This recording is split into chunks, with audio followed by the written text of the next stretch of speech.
Hey, how's it going? If you're new here, my name is Jan and I love makeup. And if you're not new, thanks for coming back. I really appreciate you. Today's video, I'm gonna play with the Blend Bunny Surge palette. If you wanna see how I got this look, stick around, we're gonna get into it. Let me just say real quick, if you're not already subscribed to my channel, you should do that now. I upload 4 videos a week, Monday, Wednesday, Thursday, and Friday. Thursday is a throwback video using old makeup in my collection. Nothing like old and funky, just older. Nobody talks about it anymore, kind of old. I think we're just gonna get right into it. I'm about to have a very naked face. Brace yourself. I am all ready. Obviously my eyes are primed and the tape is on. And today we are just playing. I want to use the Blend Bunny Surge palette. I've had this for a couple of weeks now and I'm just super excited to play with this. I'm going to go into the purple row. And though I don't love being told what to do, I'm gonna use that entire row for a monochromatic look and just play. Very excited to use the high vis row and the fluorescent green row. That's gonna be super fun. Since I'm using the Blend Bunny palette, I thought I would use my Blend Bunny brushes. I'm gonna use the number 3. The thing about the Blend Bunny brushes, I think this is kind of cool, and of course, completely optional. They're not your real dad. They can't tell you how to live your life. But they've designed it so it goes from light to dark. So the lightest brush, typically you would use with your lightest shade, darkest brush, darkest shade. It all has to do with size and density, and I just think that's pretty cool. If you aren't sure what brushes to use, and I think that's pretty neat. So I think I'm gonna start with the shade Stay in where I want my crease to be.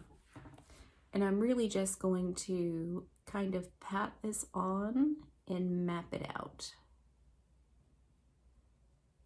And I'm keeping it kind of centered because I want to go above with a lighter shade and below with a darker shade.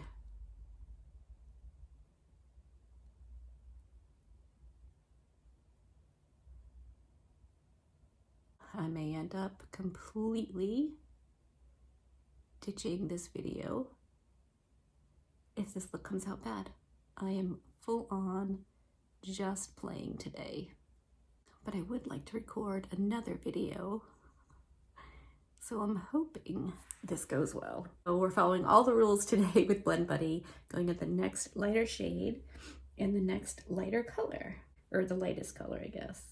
And we're just gonna use that to blend out that dark purple. I have a distinct feeling this is going to look bad before it starts to look better. So let's just hope for the best here. Okay, I'm just gonna blend all of this, and then I'll be right back and we'll move on to the next shade. I'm not done blending, but I kind of like that shape. So now we're gonna dip into the darkest shade called Covet. And we're gonna get that going right below that middle purple shade. Dragging it out and blending it in. You can see we're getting a boatload of fallout, which I totally expected. I am not being careful. I've never done anything like this before, so I opted to do this before doing my face.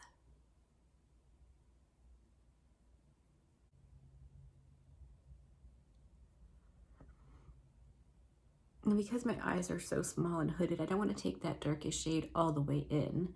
I feel like that first shade we put on is going to be plenty in there. Back in with that first shade called Stay.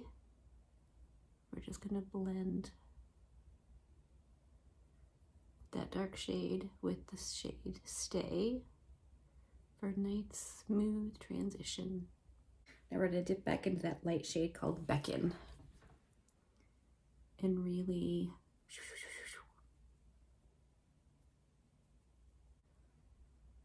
I'm not mad at that.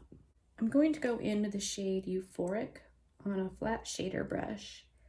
I'm not going to wet it yet. I want to see what it's going to do, and then maybe we'll wet it.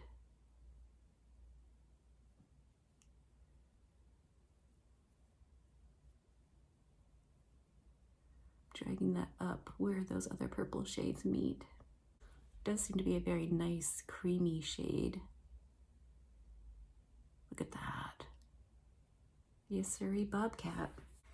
Okay, I'm not adding anything to this brush. I'm just gonna boop over where that metallic-y shimmer shade meets that dark, dark purple and blend the two together.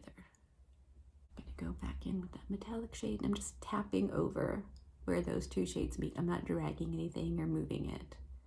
Just tap, tap, tap. That's really pretty. I think I need a little bit more out here.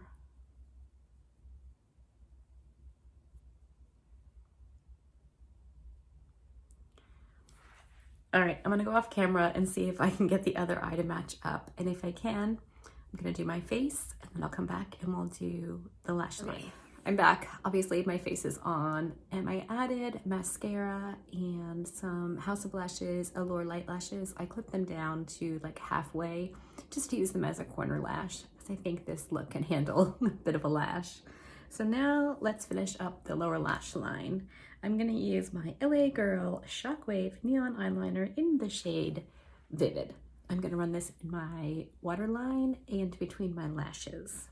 Now on a liner brush, I'm gonna dip into that shade Covet and just run that mostly on the outer part of my lower lash line, blending the eyeliner pencil with the eyeshadow. And now with just a little flat shader brush, I'm gonna dip into the shade Beckon, which is that super light purple, and run this all over the lower lash line just to blend. I'm gonna throw a little bit of mascara on my lower lashes, zoom you out, and we'll wrap this up. All right, mascara's on. I did decide to go in and highlight my inner corner with the whiteout shade from the palette. I really like how this look came out. It's a bit dramatic and not something I normally do, but I think I like it. And this palette just really inspires me to play. I'm super excited for this row and this row. All of them, really. I couldn't decide this morning, so I texted a picture of it to my sister and I said, pick a column, I don't know what to do. So she chose purple and I'm not mad at it. I like how it came out. Let me know what you think in the comment section. Is this a look you would do and wear, or am I completely crazy? If you like this video, give it a thumbs up. If you didn't, give it a thumbs down. Either way, I appreciate you being here. Be good and remember to be kind to you.